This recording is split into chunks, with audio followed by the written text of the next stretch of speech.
اس ادارے کا جو بنیادی ہدف اور مقصد ہے وہ مولانا محمد ریاض صاحب آپ کی خدمت میں پہلے پیش کر چکے ہیں، لیکن چونکہ آج سب جمع ہیں تو ان سب کی موجودگی میں گزارش رکھنا چاہتے ہیں کہ ہمیں کتابوں کے لیے شہر بشہر گھومنا پڑتا ہے، ایک کتاب کے ایک نسخے کے لیے ہمیں دوسرے شہروں میں جانا پڑتا ہے، لیکن افسوس کے ساتھ جب ہم ریگل چوک پر جاتے ہیں تو شیعہ گھروں کی کتابیں وہاں فروخت ہوتی ہیں ردی کی قیمت۔ تو یہاں پر موجود تمام افراد سے گزارش ہے کہ آپ کو جب کہیں پر بھی موقع ملے کسی کے گھر جانے کا یا کہیں ایسی جگہ پر کہ جن کے پاس پرانی کتابیں ہوں تو وہ ضرور ہم سے رابطہ کرے یا ہمیں اطلاع دیں، ہم ان کے گھر سے وہ پرانی کتابیں اٹھائیں گے۔ اگر وہ ہمیں پیسوں کے عوض دینا چاہیں تو ہم ان کے پیسے بھی دیں گے، اگر وہ فی سبیل اللہ دینا چاہیں گے تو ان کا بہت بہت شکریہ رہے گا۔ مستقبل میں جو کتابیں آنے والی ہیں ان میں علامہ سید اولاد حیدر فروغ بلگلانی رحمہ کا پورا موسوعہ ہے جو سیرت ائمہ علیہ السلام پر، سیرت نبوی پر ان کی 7 جلدوں میں کتاب ہے اسوہ رسول کے نام سے، وہ انشاءاللہ اسی ادارے کی جانب سے طبع کیا جائے گا جو بھی تحقیقی مرحلے سے گزر رہا ہے۔ علامہ نقن علیہ رحمہ کا جتنا بھی کام ہے اب تک وہ تمام کا تمام جمع کیا جا چکا ہے جو دوبارہ تحقیق کے ساتھ شائع کیا جائے گا۔ اس کی جلد اول آخری مرحلے میں جو کہ انشاءاللہ 1 سے 1.5 ماہ کے عرصے میں طباعت کے لیے جائے گی، جس میں اسلام کے موضوعات پر علامہ علیہ رحمہ کے 11 رسائل ہیں، جیسے اسلام کی حکیمانہ زندگی ہے، اسلام عہد حاضر میں، اسلام اور تمدن، اسی طریقے سے 11 رسائل اس کے اندر ہیں۔ پہلے اسلام ہے، پھر قرآن مجید کے حوالے سے جو علامہ علیہ رحمہ کا کام ہے، تاریخ کے حوالے سے، تو یہ تمام کام علامہ علیہ رحمہ کا ہم نے محفوظ کر لیا ہے، ٹائپنگ بھی اس کی ہو چکی ہے، غلط گیری بھی ہو چکی ہے، اب وہ تحقیق کے مرحلے میں، کیونکہ اس وقت جو امامیہ لکھنؤ سے جو رسائل چھپے تھے یا پاکستان سے بھی کچھ چھپے تھے تو وہ غیر محقق تھے، یعنی اس کے اندر علامہ علیہ رحمہ نے اپنی تقاریر میں جو حوالے دیے ہیں ان حوالوں کو ذکر نہیں کیا گیا، فقط عربی عبارت لکھی گئی ہے یا پورا واقعہ صرف بیان کر دیا گیا۔ تو اب ان کی تحقیق دوبارہ سے کی جا رہی ہے اور اصل حوالے پاکستان کے اندر بھی علامہ علیہ رحمہ کی کچھ کتابیں چھپی ہیں جو کہ غیر محقق ہیں، یعنی وہ تحقیق کے ساتھ اب بھی چھپتی ہیں، جس طریقے اسلام کی حکیمانہ زندگی ہے، ابھی 2 سال قبل وہ چھپی ہے، کسی ادارے میں چھپی ہے، اس کے اندر بھی تحقیقیں اور اغلاط بھی ہیں، عربی کی اغلاط بھی ہیں، عبارات کی بھی، اور اسی وجہ سے اور ہماری یہ کوشش ہے کہ ہم اس کو جو پہلا طبع تھا، اب ظاہر ہے جب اس کو محقق کریں گے تو قدیم نسخے کی طرف ہم جائیں گے، تو پہلے نسخے کی بھی ہمیں تلاش رہتی ہے کہ کس کے ساتھ اس کی مطابقت کی جائے، تو یہ تمام کام ہے۔ اور ایک سورہ فاتحہ کی گزارش ہے، بہرحال سورہ فاتحہ کی ایک دفعہ تلاوت فرمائیے گا۔ ایک سورہ فاتحہ کی التماس ہے ادارے کے جو مؤسسین ہیں اور جو وہ افراد جو محسنین ادارہ ہیں ان کو شامل کرتے ہوئے خصوصیت کے ساتھ آیت اللہ العظمیٰ سید محمد رضا حسینی جلالی جن کے ہاتھ سے اس ادارے کی تأسیس ہوئی تھی، علامہ طالب جوہری، حجت الاسلام آغا علی رضا صالحی، علامہ آغا مہدی رضا ایمانی، حجت الاسلام سید اسد عالم اور مجاہد عباس آبان صاحب کو شامل کرتے ہوئے، اپنے تمام مرحومین کو شامل کرتے ہوئے، شہداء ملت جعفریہ کو شامل کرتے ہوئے، رحم اللہ من قرأ الفاتحہ۔ بسم اللہ الرحمن الرحیم، الحمد للہ رب العالمین، الرحمن الرحیم، مالک یوم الدین،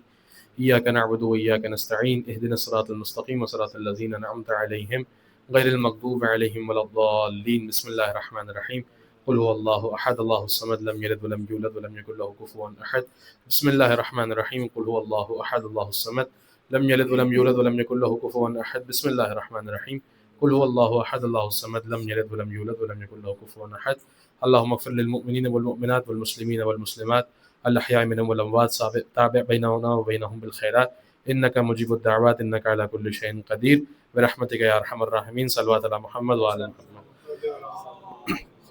صلی علی محمد وعلی محمد۔ دعائے سلامتی امام زمانہ۔ بسم اللہ الرحمن الرحیم، اللہم کل